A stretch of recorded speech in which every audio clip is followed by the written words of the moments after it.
Shooting করেছি, তুফানের সময় পারিনি, কারণ যেই সাপোর্ট আমার দরকার ছিল সেই সাপোর্ট এই দেশে নাই। আমাদের দেশে কিন্তু একটা পিস্তল নাই, আমাদের দেশে কিন্তু কোনো প্রপস নাই, মানে আমরা যে শুটিং করার জন্য অ্যাকশন সিনেমা করার জন্য বা বড় স্কেলে সিনেমা করার জন্য কোনো রকম ব্যবস্থা নাই, এবং আমরা চাইলেই কোনো লোকেশনে শুটিং করতে পারি না। এই যে একটা সেমিনার হল কি সুন্দর, আমরা কিন্তু আজকে এখানে সেমিনার করা যাচ্ছে, কিন্তু কোনো সিনেমার জন্য চাইলে আমি জানি না এত সুন্দর রুম হবে কিনা। এখন সব সিনেমা কিন্তু এই বাজেটটা নাই এরকম একটা রুম বানানো। দেশের বাইরে কিন্তু সব রকম সিস্টেম থাকে। এরকম যদি করা যায় যে একটা সিনেমা ডিরেক্টর বা প্রযোজনা প্রতিষ্ঠান যদি চায় যে কোনো জায়গায় এটা অর্থ দিয়ে হোক বা যে কোনো ভাবে হোক যেন শুটিং করার পারমিশনটা পায়, এবং তারা যেভাবে হোক দেয় আর কি। শুটিংটাকে সবাই তো অবহেলা করে, লোকেশন পাওয়া যায় না আর কি। তখন আমরা দেশের বাইরে শুটিং করতে যাই, তখন দেশের বাইরে শুটিং করলে কিন্তু আমাদের দেশের ইন্ডাস্ট্রির যে মানুষগুলো তারা কিন্তু কাজটা পায় না, আমাদের আর্টিস্টরা বঞ্চিত হয়, আমাদের টেকনিশিয়ানরা বঞ্চিত হয়। আমাদের কিন্তু ওয়ার্ল্ড ক্লাস টেকনিশিয়ান আছে, আমাদের ডিওপি থেকে শুরু করে আমাদের প্রোডাকশন ডিজাইনার থেকে শুরু করে আমাদের ক্রুরা কিন্তু অন্যতম ভালো। তারা যে পরিধির মধ্যে আমরা সিনেমা বানাই তারা অনেক ভালো কাজ করে, কিন্তু সমস্যাটা যেটা হচ্ছে আমরা বাংলাদেশে শুটিং করার মতো জিনিস পাচ্ছি না। তো এখানে যেহেতু অনেক দায়িত্বশীলরা আছে, আমার নিজেরও সামনের সিনেমার জন্য আমাদের অনেক ধরনের ইকুইপমেন্ট লাগবে যেগুলো দেশের বাইরে থেকে আনতে হবে।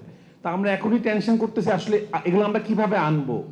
তো অন্য সরকারের মতো এই সরকারকে আমরা বেশি ভালোবাসি, কারণ আমরা জানি তারা আসলে বিপ্লবের মাধ্যমে আসছে, তো তাদের কাছে আমাদের চাওয়াটা অনেক বেশি।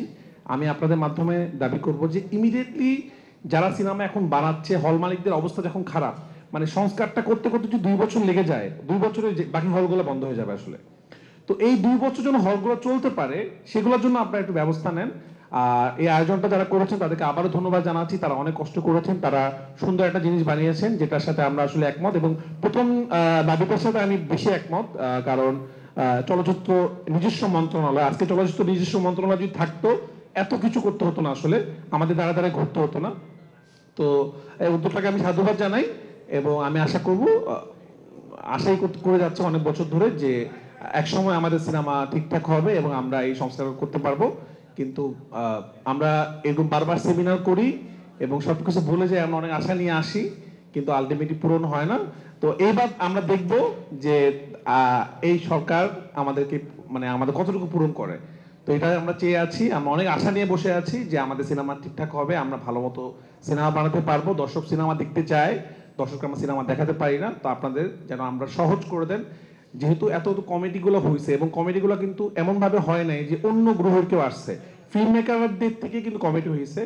তো ফিল্ম মেকাররা জানে যে কোন জিনিসটা জটিলতা কিরকম, তো তাদেরকেও বলবো যে সহজভাবে যেন তাৎক্ষণিকভাবে যদি সমাধানগুলো হয়ে যায় আমাদের সবার জন্য খুব ভালো হয়। সবাইকে অনেক অনেক ধন্যবাদ এই প্রোগ্রামটা আসার জন্য। Thank you.